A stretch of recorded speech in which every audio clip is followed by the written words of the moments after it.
అందరికీ అన్నప్రసాదాన్ని ఇస్తున్నారు అంటే 8 రోజులు 8 పెళ్లిళ్ళు చేసినట్టు. భాగవతంతో కలుపుకుంటే 16 పెళ్లిళ్ళు చేసిన అలసట వాళ్ళకున్నది. అయినా ఒక్కరికొకరు నవ్వు చెందలేదు. ఇంకా నవ్వుతూనే ఇవాళ పొద్దున్నే మా వేణుగారు వచ్చి ఏప్రిల్లో దేవి భాగవతం ఫిక్స్ అయ్యారు. అప్పుడు ఇంకా కొంచెం మంచిగా చేస్తున్నాను. వాళ్ళు శ్వాస తీసుకుంటున్నారేమో కానీ నన్ను శ్వాసించలేదు. ఆ జగజ్జనని అనుగ్రహం అంటే నిజంగా అమ్మవారే సంకల్పించింది అనుకోండి, రేపే ప్రారంభం మనకేం తెలుసు.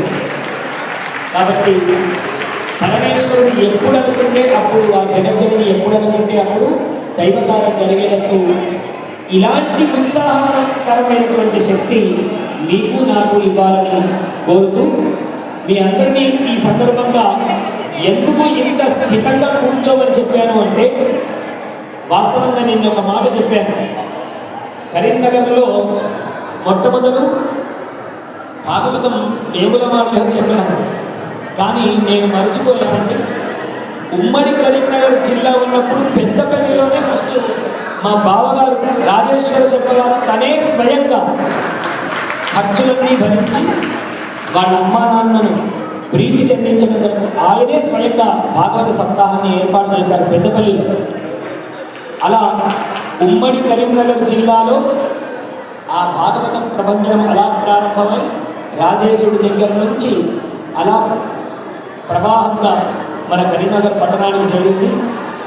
ఈ కరీంనగర్ జిల్లాలో భాగవతం చెప్పగలిగే అనుగ్రహం కల్పించిన రాజరాజేశ్వరుడి చరణులకు నమస్కరిస్తూ మీ అందరికీ పరమాత్మ సంపూర్ణమైనటువంటి ఆరోగ్య సంపదనిచ్చి మీ అందరూ ఇంకా ఇంకా దైవ సన్నిధిలో గడపగలిగేటువంటి బుద్ధిని ప్రచోదనం చేసి ఈశ్వరుడు అనుగ్రహం ఇవ్వాలని. నిజంగా మాకేమో ఒక దిక్కు ఆనందం, వచ్చి 7-8 రోజులైంది ఇంకా ఇవాళ ఇంటికి వెళ్తాము అని. కానీ ఇంకో దిక్కు ఇక్కడ ఉన్న భక్తులు మాకు హృదయంలో ఎలా ఉందంటే, నిజంగా 20 ఏళ్ళు పెంచినటువంటి కూతుర్లు కన్యాదానం చేసి అప్పగిస్తే ఆ తల్లి తండ్రి ఆనందంగానే పెళ్లి చేస్తారు.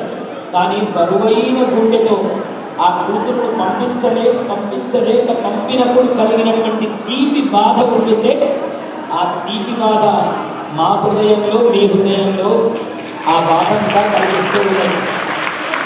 కానీ ఎప్పుడైనా